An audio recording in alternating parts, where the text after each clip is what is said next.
Я Мухаммадшина Фия, жительница города Семей. Я по национальности татарка. Я вам прочитаю отрывок из эпоса о Камбар-Батыр.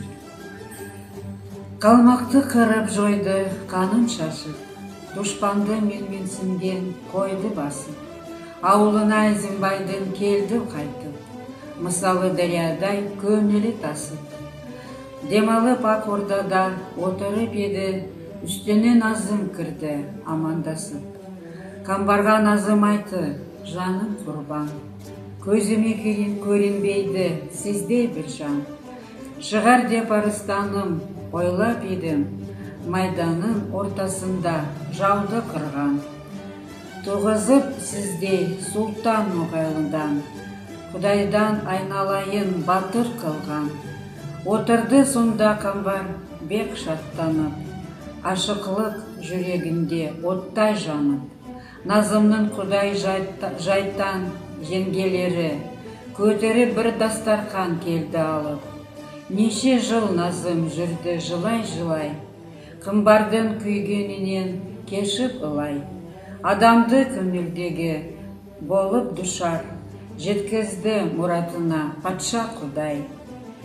Бастағы халыққа айтқан уағдамен, Әзімбай тойын берді 40 күн удай.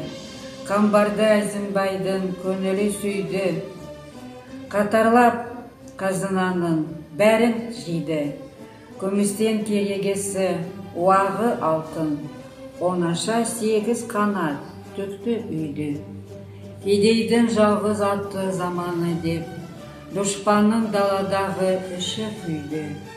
Той тартқан кеткенінен соң қарты болып, отырып мүкіш молда неке кеді.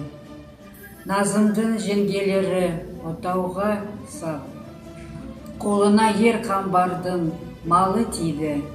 Тағдырда жазған екен тақтағала, қосылып екеуі асыл зат ойнап күлді.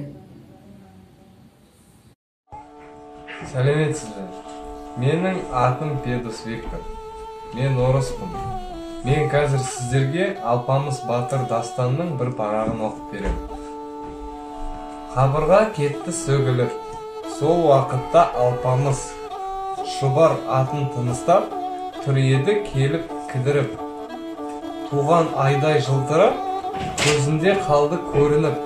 Батырды көріп Гүлбаршын, тұр алмады керіліп.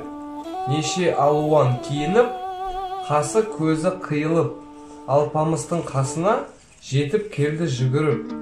Сол уақытта Алпамыс қызға назар салмады, сәлем берсе алмады. Қалмақты көріп күн тиіп, ұрыспаған қамдады. Менсіндей батыр тұрма деп, қарары қыздың қамқады. Я Халявка Ольга Николаевна, национальность русская. Хочу прочитать отрывок из казахского народного эпоса Алпамыс Батыр. Сіздерді халықаралық тілдер күнімен құттықтаймын. Мен қазақша сөйлеймін. Алпамыс Батыр жырынан үзінді. Сонда Алпамыс сөйлейді. Ассаламағалейкум Қарахан тауда бабамыз. Сыра қабыл болғайда, аға сіздің тобының осы бағып жүргенің қандай бектің жылқысы, бейшара болған бабамыз. Кірекеш едік жолаушы, қалаға кіріп барамыз. Байсын деген өз елім, жиделі байтақ қаламыз. Бөтен емес, бөгде емес, осы жерде туған баламыз. 7 жыл болды, кеткелі ажырасы барамыз. Біз кеткенде тірі еді, ата менен анамыз. Айналайын Құдай-ау, хабарын кімнен аламыз?